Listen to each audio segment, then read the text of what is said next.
First Minister, members of the diplomatic, political, legal, academic and environmental communities, young people, festival participants and others, including those that are joining us from around the world. On behalf of Beyond Borders Scotland and the writers of the Signet, it gives us great pleasure to welcome you and Secretary Kerry in particular here to the Signet Library in the heart of Edinburgh for him to speak to us on the climate crisis as the world moves ever closer to COP28. It was just under 3 months ago when I flew to the US to ask Secretary Kerry whether he might give the first address of Scottish Global Dialogues, a new joint annual lecture series dedicated to shining a policy lens on an issue of global concern during the height of the Edinburgh festivals. Unfortunately, by the time I got there, he had already gone to Rome. But I need not have worried, for early the next morning, I took a crackly call from his aide and heard the rather memorable words in the background, "Give me the phone, I need to talk to Mark Muller before I see the Pope." Ladies and gentlemen, as the Secretary sped towards the Vatican, we talked about the convening power of the Edinburgh Festivals and its original purpose to bring a shattered world together in the aftermath of the Second World War. I told him how over 1 million people come to Edinburgh each year to visit its multiple festivals, to connect with each other and experience the artistic wonder of the human spirit in all its forms. We also spoke of the Scottish Enlightenment and of this place, about how 250 years ago, just 100 meters from here, Dr. Blair delivered his sermons in St. Giles as Adam Smith ambled towards the Royal Exchange, while David Hume scribbled at the Faculty of Advocates next door. It led the King's chemist to observe, "Here I stand at what is called the Cross of Edinburgh, and can in few minutes take 50 men of genius and learning by the hand." All of this as a young lady, Christina Stewart of Traquair, stood quietly by a window to listen to the lectures of Sir Adam Ferguson before eloping to the revolutionary colonies to become the last presidentess of the Continental Congress that handed power to George Washington to usher in the modern world. But the most remarkable fact we talked about was how these characters lived cheek by jowl with tradespeople, chimney sweeps, and Highland caddies in the cobbled wynds down the Royal Mile. It was this unique communal existence that gave rise to the form of Scottish Enlightenment and led Secretary Kerry on a crisp New England morning to say, "Let's do this." For as he observed, if our world is to confront the climate crisis, it too must develop not only empirical, but also communal perspectives and approaches towards the prosecution of the public good. And that, ladies and gentlemen, is why we are here today. We believe this place offers, at this moment, the perfect backdrop for Secretary Kerry to share his reflections with us on this critical issue. Mr. Secretary, I've said too much, and I will leave it to the First Minister to introduce you and offer some reflections of his own. But before he does, can we thank his team, all of his team, and the staff of the Signet and Beyond Borders for helping us to make this event what it is today.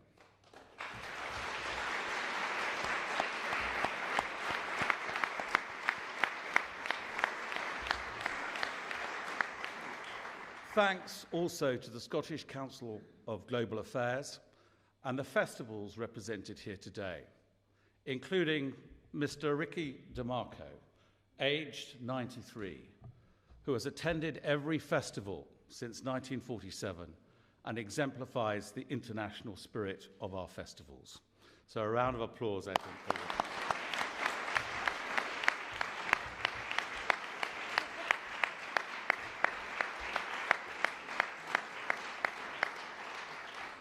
For this, Secretary Kerry, this has been a truly collective effort to provide you with a small, enlightened Scottish window through which to ponder our increasingly fragile world.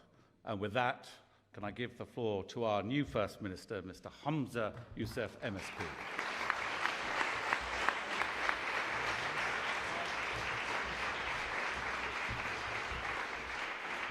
Thank you, Mark. Secretary Kerry, members of the Consular Corps, distinguished guests, and the most distinguished guest, Mr. Ricky DeMarco.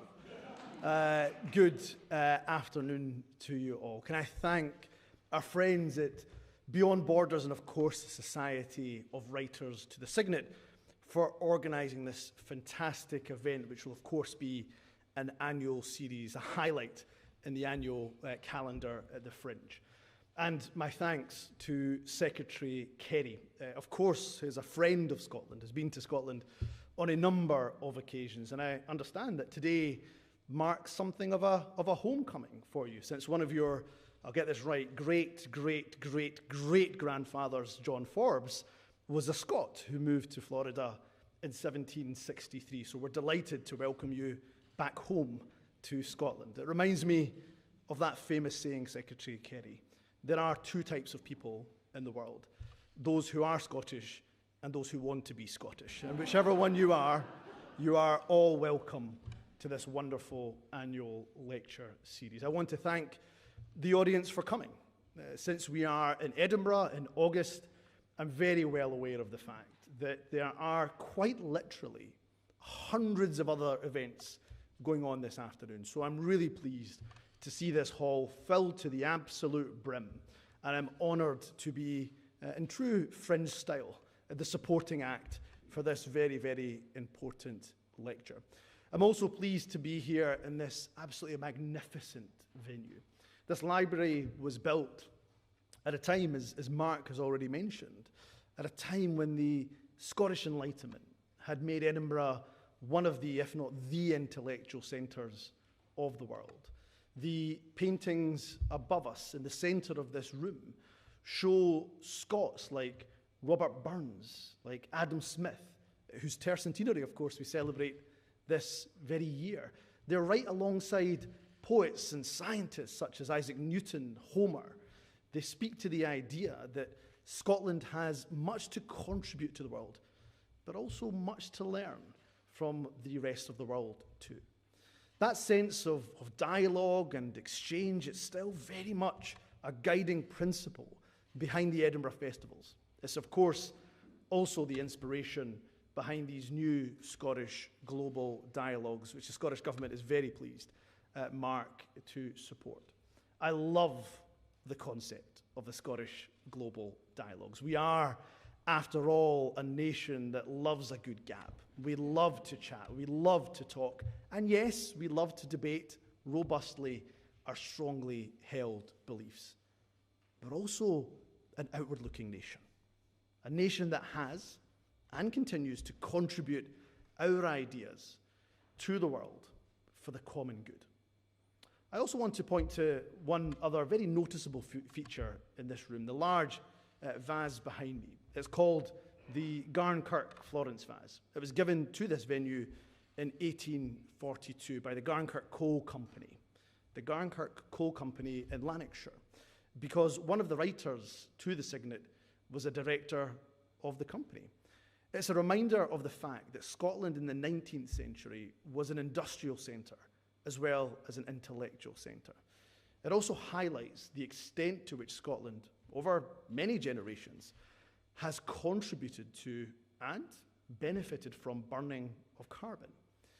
And that, of course, is directly relevant to the theme of today's event.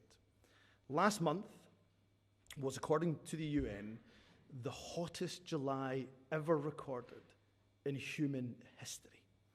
Scotland has not been immune to that. Over this summer, we've seen significant wildfires. We've received a number of warnings around water scarcity. Just think about that. In Scotland, in dreek, wet Scotland, we have warnings of water scarcity. Let that sink in. However, of course, even worse consequences have been felt elsewhere. We've seen drought, of course, in the Horn of Africa, wildfires in Greece, Hawaii, of course, and Canada. And our sympathies go to each and every single person that has been affected by those extreme weather events. The UN Secretary General, Antonio Guterres, he said last month that the evidence is everywhere.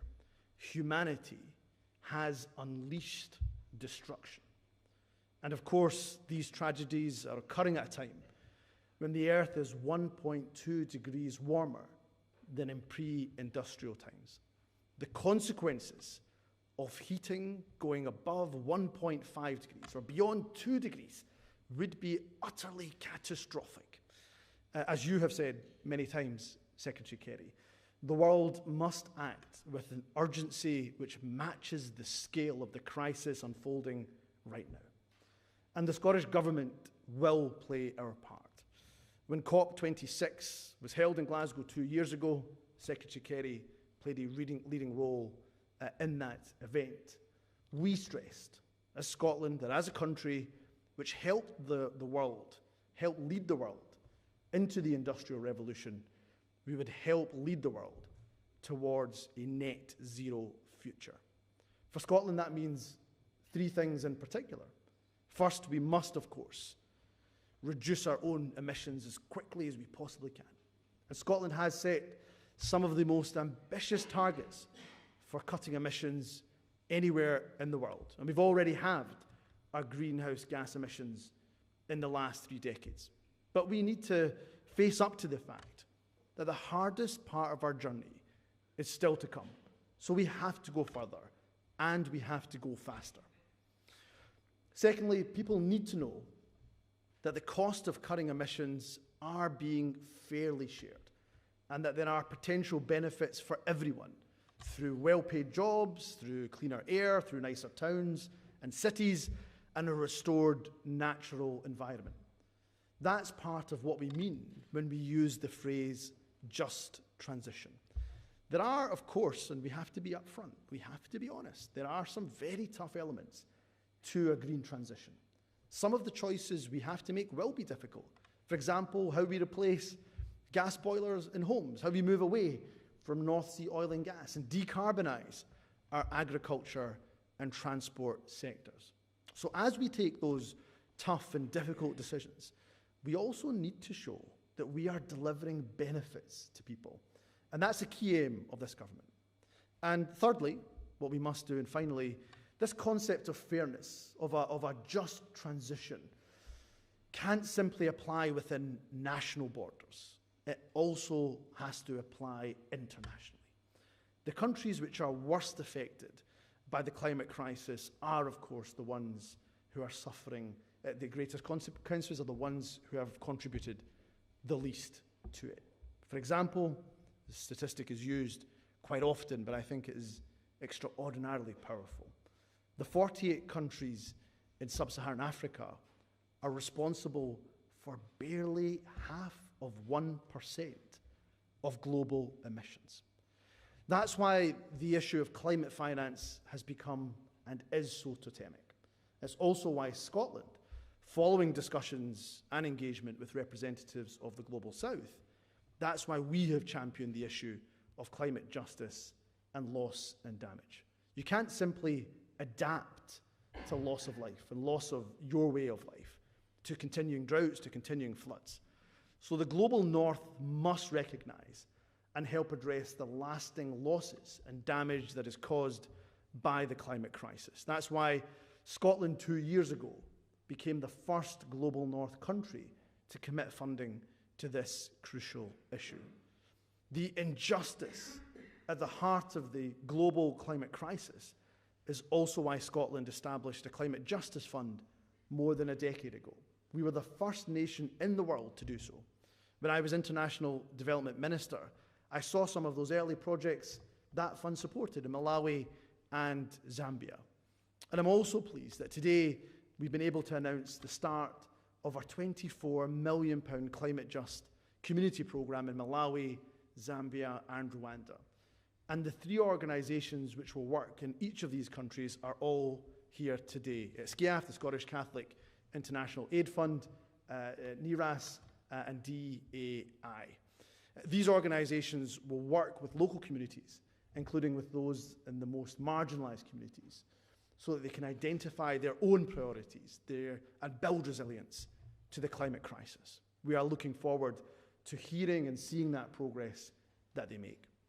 The programme that we are confirming today, of course, is small in terms of the overall scale of the climate crisis, but it is a significant commitment from a devolved government, and it will make a real difference to the communities that we are pledging to work with. It's a further sign, I would suggest, of Scotland's determination to show leadership and be a good global citizen. Let's do our bit in tackling the climate crisis here in Scotland and across the world.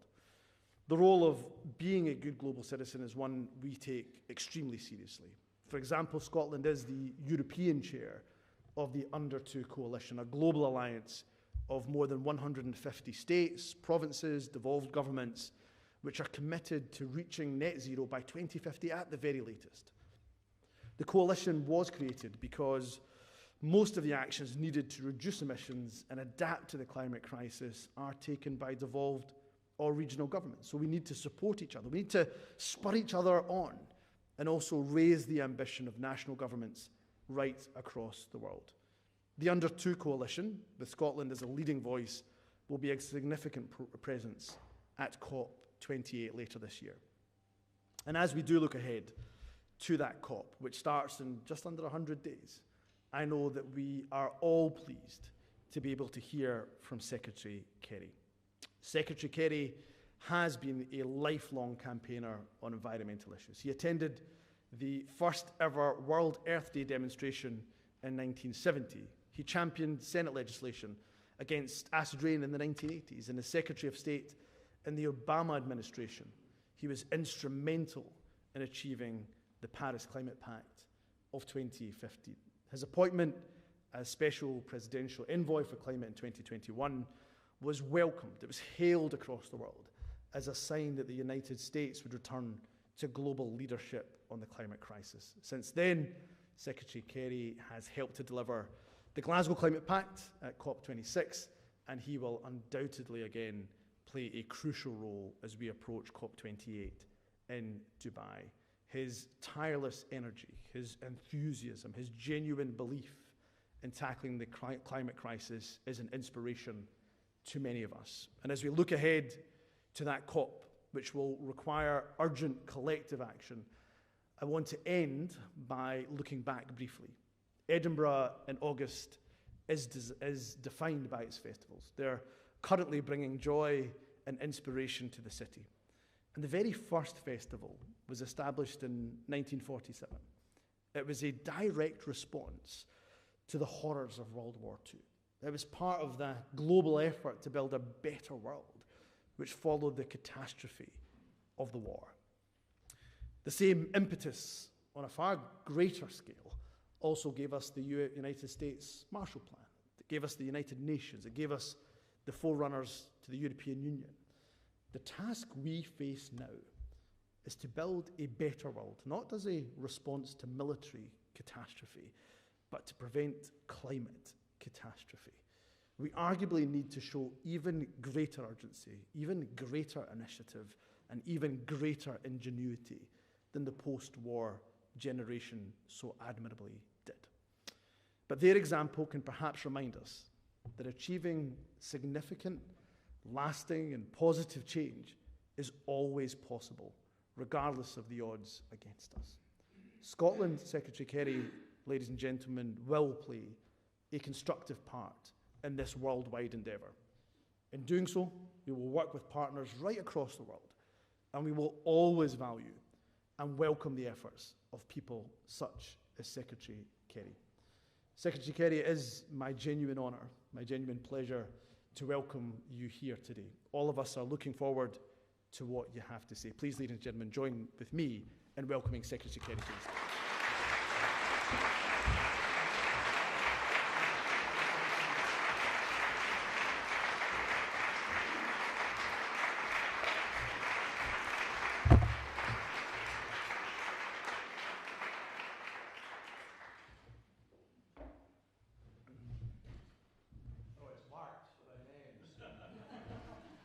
an age of COVID, that may have meaning, folks. Good afternoon to everybody, and thank you so much for inviting me to be here to share some thoughts with you. Mark Muller-Stewart, thank you so much for your role. I'm very grateful to you for making this possible, and thank you for hosting it here in this remarkable place. Thank you, Signet, for doing this. I will tell you the truth, folks, to get me here. Mark didn't come and just tell me that 1 million people come to the festival. He told me I'd be talking to 1 million people. But, and I want you to know, Ricky DeMarco is sitting there. I hope the rest of you get the picture. He's taking notes, and he's been here for a long time. First Minister Humza Yousaf, thank you very, very much for your very generous introduction. But thank you also for your leadership, for understanding with clarity what is happening, and for making sure that Scotland is, in fact, a leader. And we're very grateful to you for that. Thank you to all of you for taking the time away from frolicking in the festival and for having the good common sense to use the Signet Library as a refuge. Appreciate it. I see a number of familiar faces here. It's great to be among friends, both old and new. Though I'm a little worried, I was told as I was walking in here that the square out there was the hanging square. So we'll see how this goes, folks. I was reading the lineup at the Fringe Festival.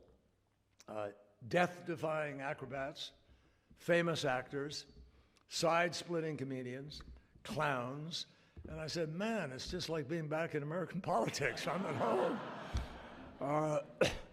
But it's particularly appropriate, honestly, particularly appropriate to have this Queen Victoria window behind me, this urn and this library, which means what it means, and the first Scottish dialogue, the first Scotland dialogue. And I'm very honored to be the first speaker. It's appropriate, beyond belief, that we are here in Scotland. Less than 300 years ago, from Hutton to Hume, groundbreaking thinking contributed to the Enlightenment, not just of a country or of a continent, but of civilization itself. And it was here that James Hutton first found in the exposed rock face of Jedburgh scientific proof visible to the naked eye of the transition from ocean bed to land, back to ocean bed, and finally evidence of the land that he could see and experience, and which we still treasure today. In so doing, he may well have been the world's first climate scientist.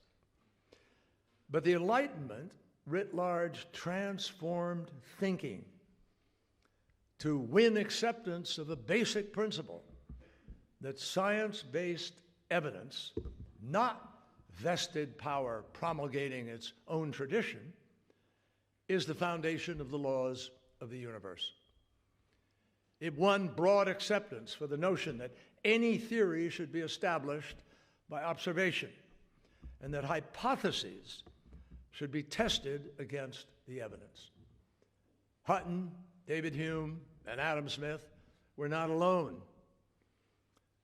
Across the sea in 1755, an earthquake flattened Lisbon, set it aflame, and then caused a massive tsunami that swept the Tagus River into the city, killing more than 40,000 people. And the ruling order of the time said there's only one explanation, as there had been for every earthquake or flood that preceded it: divine retribution for earthly pride and sin. That was the reason. But Voltaire stood up, and he argued that the science and the evidence proved that it was nature's hand, not the hand of a vengeful God, that was responsible for the movement of the Earth's crusts, and that if we studied the Earth's plates, we might avoid future massive loss of life. His advocacy triumphed in a principal debate of the day.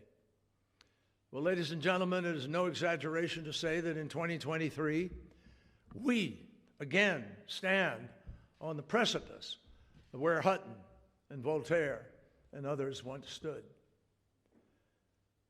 Despite a vast array of facts, beyond any shadow of a doubt, of any reasonable doubt, despite thousands of scientists accumulating hard data all their lives, and without a single piece of peer-reviewed documentation to the contrary, we are again witnessing another moment in which the persuasive force of evidence, and with it, Earth's future, hangs in the balance. All because some extremist political voices, holdout nations, and vastly vested interests have declared war on facts and science.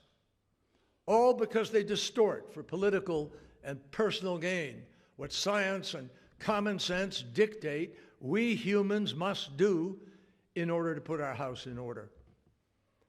These interests would actually choose a destructive status quo over the opportunity to build a clean energy economy which can rescue our future, put millions of people to work, and leave us all safer, stronger, more secure. Without facts or economics on their side, they flatly deny what is happening to our planet and what we must do to save it. They incite a movement against what they falsely label climate change fanaticism, as they conveniently forget that the dictionary definition of a cult is the dismissal of facts in devotion to a lie.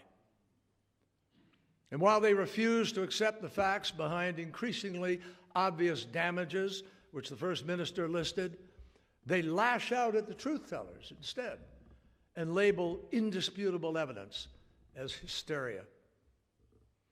They compound the already difficult challenge of the climate crisis by promising to do more of exactly what created this crisis in the first place.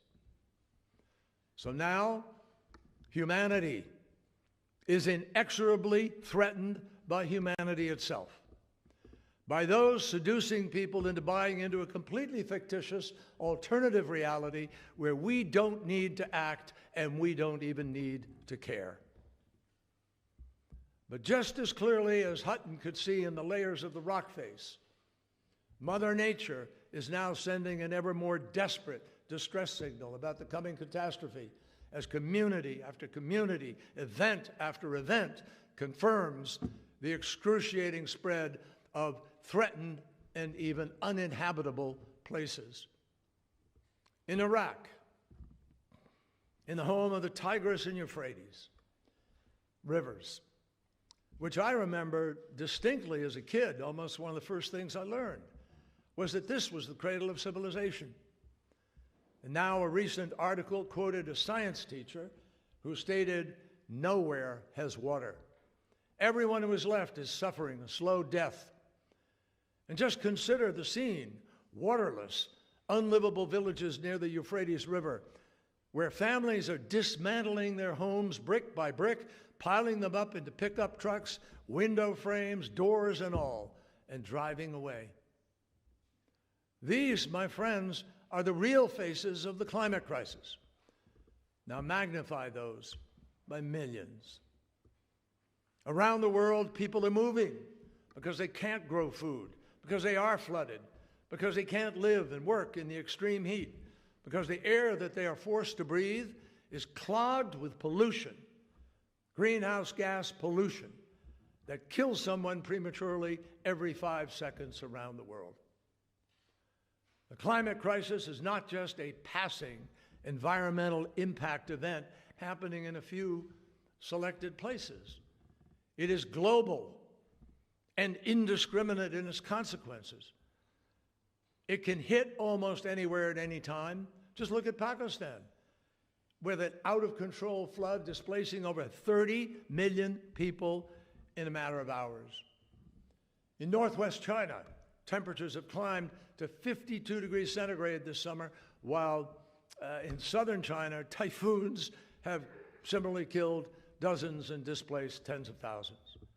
Wildfires have torn across the Mediterranean, from Greece to Algeria, spreading as far as Syria, where the UN has said 800,000 people are living in camps in danger. Water temperatures in the Gulf of Mexico have averaged over 88 degrees Fahrenheit, and off the coast of Florida just a few weeks ago, it was measured as a record 100 degrees Fahrenheit. Water in the ocean. In cities like Phoenix, Arizona, 30 consecutive days of 100-degree Fahrenheit temperatures. They have actually caused some people to literally turn nocturnal and starting their days after the sun has gone down. These are not just simple weather events, my friends. These are once-in-a-lifetime catastrophes happening regularly now, and they are a manifestation of the profound changes taking place on our planet. Think about it another way. NOAA, the National Organization for Administration and Atmosphere, they found that since the beginning of 2020, a $1 billion climate disaster occurs somewhere on the planet about once every 18 days. And yet the cost in human lives and livelihoods is even greater. No one living these tragic realities doubts for an instant that the climate crisis is real or that it's here now and getting worse tomorrow. This year is worse than last year, but I got news for you. Next year is going to be worse than this year. That's what's happening. None of the destruction unfolding daily should be a surprise to anybody. Scientists have been predicting it for decades now, except for one big difference.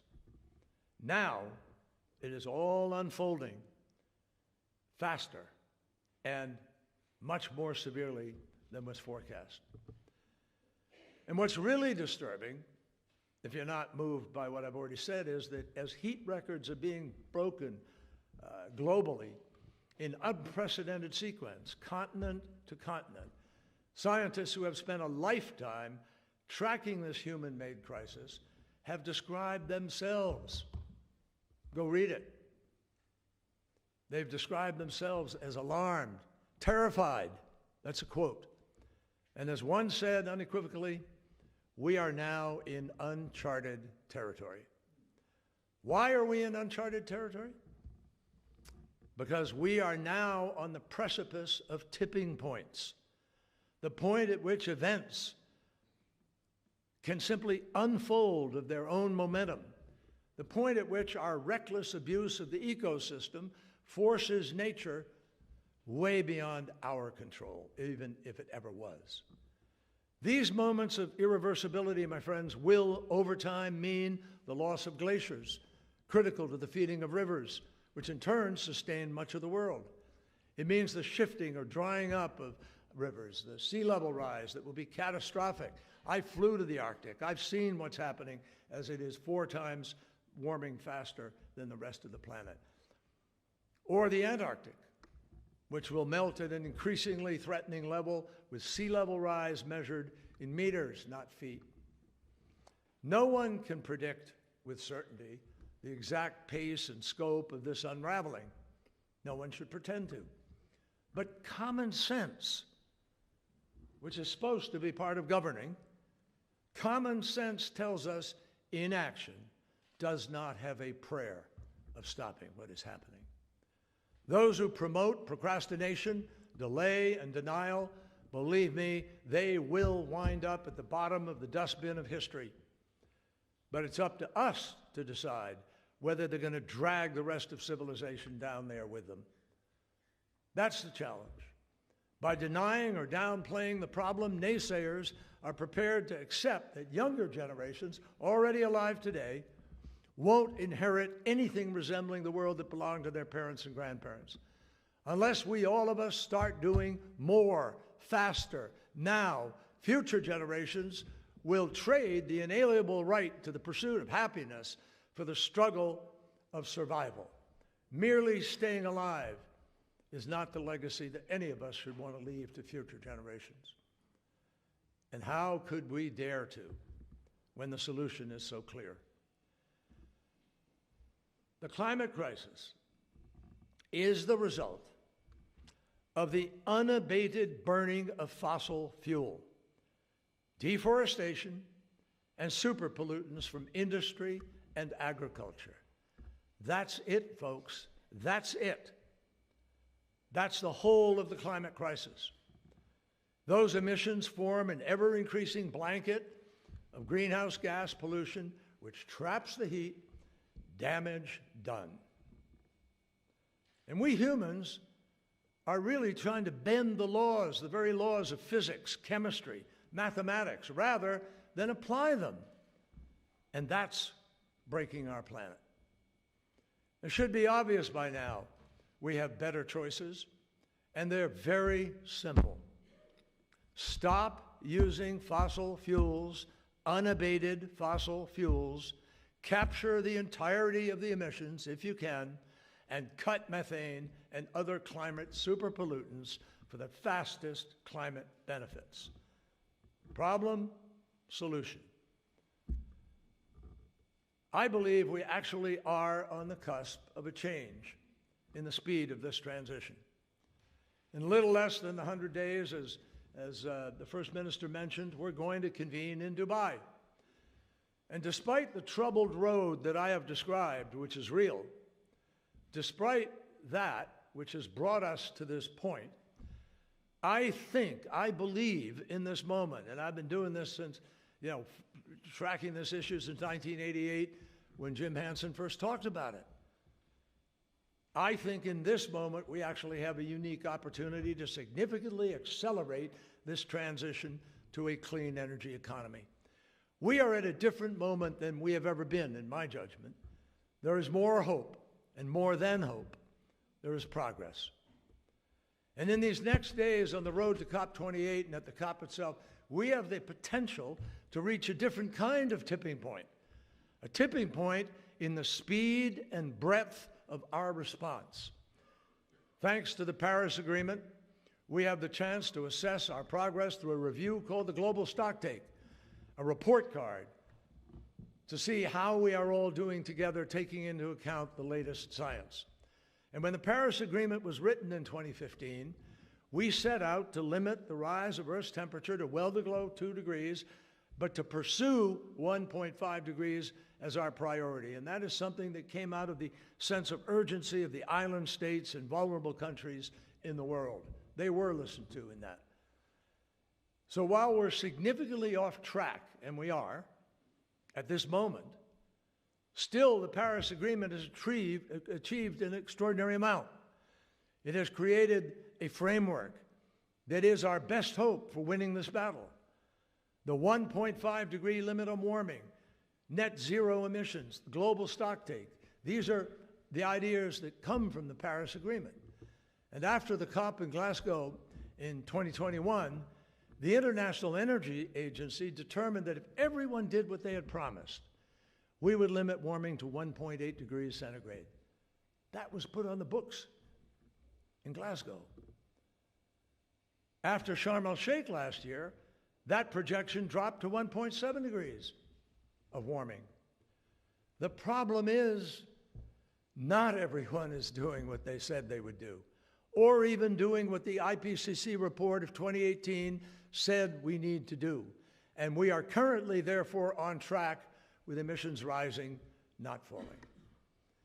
Now, what we already know from our own personal stocktakes is that we are behind, and at COP28, we need to universally raise ambition and propel implementation. Like Hume and Hutton, we really are compelled to respond to the evidence we have, and that evidence tells us that every country on the planet with significant emissions and emerging nations that have significant emissions must kick into higher gear. I take encouragement that we are now seeing more reasons for an optimism. Remember, it's important, not everything needs to be done by next year or by the COP, let alone in the next 7 years. We need to be on a trend line. And the IEA has told us we could be on that trend line if we just deployed available technology. Solar, wind, clean energy. The science dictates that we all need to achieve a minimum 45% reduction by 2030 and then get firmly on the road to net zero 2050. On that goal, there are a number of encouraging advances. First, we are seeing renewable energy deploy faster as both a result and cause for further price reductions as a result of the price reductions, but also that propels more reduction. And since 2009, the cost of solar has decreased 83%. The cost of producing wind has gone down more than 50%. And in the last 3 decades, the cost of lithium batteries has fallen 97%. The marketplace will increasingly deploy capital to these sectors, and that will add even more speed to the transition. And the pace of electric vehicle manufacture and sales is already geared at a stage way beyond expectations, so it's going to result in a diminishment of the demand for fossil fuel, and that will send a powerful message to Wall Street, to the marketplace, about the economies of the future. And that will greatly accelerate this transition. In the United States, under President Biden's leadership, the Inflation Reduction Act, along with the bipartisan infrastructure law, $1.2 trillion in that, are already having a profound positive impact, driving over $1 trillion in clean energy investment by the end of the decade. We're also witnessing extraordinary progress in wind power, with turbines that now produce more and more energy than we've ever been able to produce from one turbine. 20 to 50 megawatts they're talking about at this point in time. Wind works. And the faster we can get the permitting and the deployment of that, the sooner we will offer Mother Nature the space and capacity to heal. 2 years ago, as we approached COP26 in Glasgow, China and the United States joined together to agree that there should be no more foreign financing of coal-fired power plants. Now is the time for all of us to join together and take a more critical step. There should be no more permitting of any new unabated coal-fired power anywhere in the world. Now, knowing what we know are the impacts, and given the alternative options, there is just no rational reason for contributing more to the problem by turning to the world's dirtiest fuel, burned in the dirtiest way. In the United States, renewables are now the largest source of new energy, and we're the largest oil and gas producer in the world. But the largest gain in power production has come from alternatives and renewables. And renewables now account for about nearly 90% of all the new power capacity globally. And Scotland is also playing a key part in that process. What is clear now is that the marketplace has made its decision. Ford and General Motors have decided they're going electric. They're not going to turn around after investing tens of billions of dollars in fixing their plants to be able to produce electric. They're never going back to internal combustion engine. That's not happening. No politician in the US or elsewhere can reverse the course that we are on. And I am absolutely convinced we will get to a low-carbon, no-carbon economy. I am not convinced that we're going to do so in time to avoid the worst consequences of the climate crisis. That remains our challenge, though there are also, on that challenge, increasing ripples of hope. In Nigeria, a courageous decision by the new president to reform fossil fuel subsidies is going to save the country billions of dollars, and it's poised to unleash a new clean energy investment boom that Bloomberg estimates is going to see Nigeria's solar capacity grow by over 2,000% by 2030. The fastest growing heat pump market in the world in 2022 was Poland, which more than doubled its supply, while also pushing ahead with key nuclear plant plans as a key to the source of zero emissions energy. And this past year, we saw 2 historic experiments, one in the US and one in the UK, produce net energy gain from a fusion reaction. a major milestone to the quest to commercialize abundant clean energy from fusion. This year, more money, $1.7 trillion worldwide, will be invested in clean energy technologies like wind and solar and EVs and batteries and hydrogen and ammonia and so forth. And there's going to be more money invested for the first time than in fossil fuel. One of the greatest restraints on progress in this transition is the lack of adequate financing. Trillions of dollars in private capital have been sitting on the sidelines. In the last 10, 12 years, particularly when interest rates are lower, we saw people parking their money and literally paying for the privilege of doing so rather than investing in the potential return on investment of 10%, 12%, 15%, which used to be an okay investment. The fact is that those people who make the decisions about that capital are sitting on the sidelines waiting for greater confidence about those investments before betting on the net zero transition. So we, particularly people in public life, need to be more creative in de-risking those investments and creating pools of concessional funding which will give confidence to investors. The Biden administration is full on helping to lead a global effort that will significantly expand the amount of low-cost credit available to countries for climate action through entities like the World Bank, which now, under the new leadership of Ajay Banga, is leading the charge to unlock billions in new financing. Things are happening, my friends. We also can't achieve our goals without the fossil fuel industry itself. The industry must step up and create a clear roadmap that aligns with Paris, Glasgow, Sharm el-Sheikh.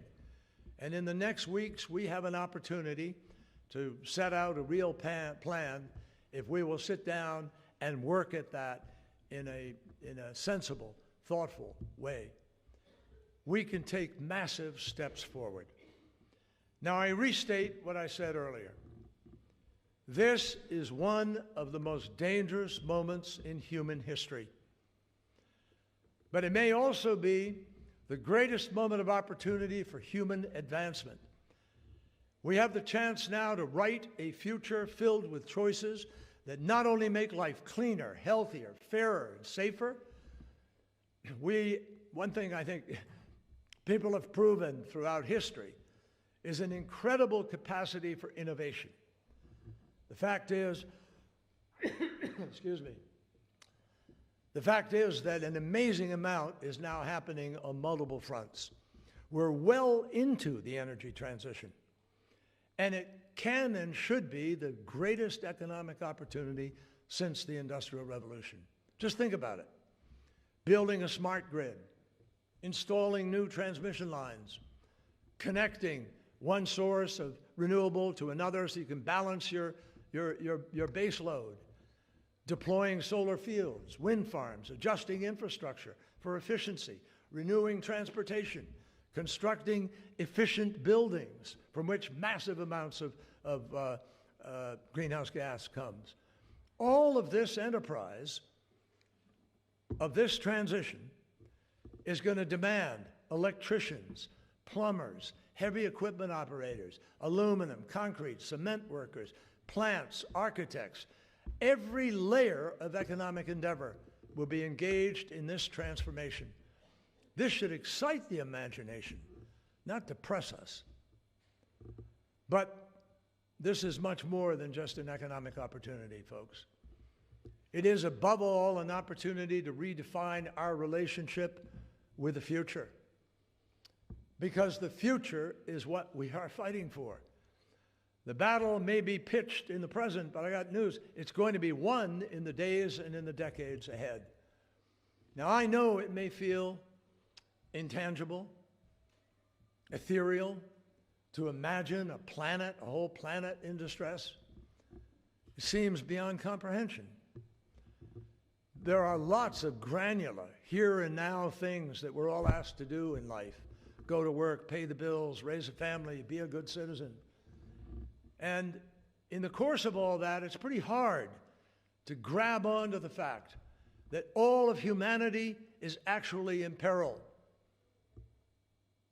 Actually in peril in a way that Hume, Hutton, and Smith and others whose names are on this building proved you don't have to suffer.